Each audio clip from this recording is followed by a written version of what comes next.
তৌহিদ আফ্রিদির একটি কলে ডিবি অফিসের মধ্যে ধরে নিয়ে আমাকে 1 ঘন্টা নির্মম ভাবে পিটায় এবং সেদিন আমি ভিতর থেকে মরে যাই। ভিতর থেকে মরে গিয়েও সিয়াম ভাই এখনো পর্যন্ত জীবিত আছে, সুস্থ আছে। মানুষ এক মুখে দুই কথা বলে, সেটা আমরা অনেকেই শুনছি, বাট কয়জনে দেখছি তারা সুযোগ বুঝে মানুষের পিঠে ছুরি মারবে, আবার লজিক দিয়ে কথা বলবে, আবার এমন ভাবে কথা বলবে যাতে সাপও মরে লাঠিও না ভাঙে।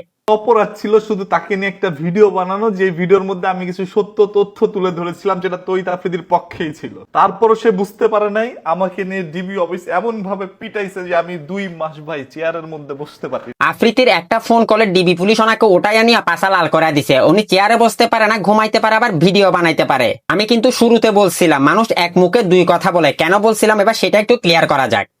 একদিন তৌহিদ আফ্রিদি আমাকে ফোন দেয়, দিয়ে বলে যে তুই আমার বাসায় আয়, তোর সাথে কথা আছে। তো আমি মানে তার বাসায় গেলাম, যে যাক জীবনে একবার তো মাইর খেয়েছি, গেলে হয়তো আবার মারবে, চিন্তা এই ভাব নিয়ে, মানে মনের মধ্যে এই চিন্তা নিয়ে আমি গেছি।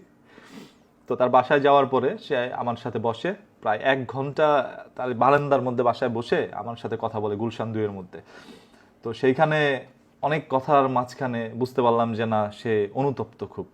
এর পরবর্তীতে তার রুমের মধ্যে আমাকে, তার বেডরুমে আমাকে নিয়ে যায়, নিয়ে ওইখানে ভালোভাবে আচার আচরণ করে। তার সাথে আমার একটা ভিডিও আছে, একটা ছবিও আছে।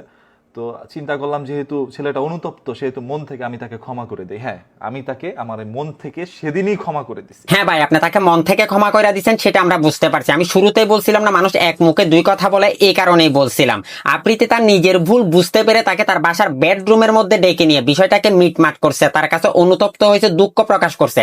তাহলে তারপরেও গতকালকে যখন আফ্রিদিকে গ্রেপ্তার করা হলো, ঠিক তার পর আপনি তার অতীতের কিছু কথাবার্তা, তার অতীতের কিছু ভুলভাল সামনে নিয়ে এসে এই ধরনের একটা ভিডিও বানায় মানুষকে কনফিউজ করার কি দরকার ছিল?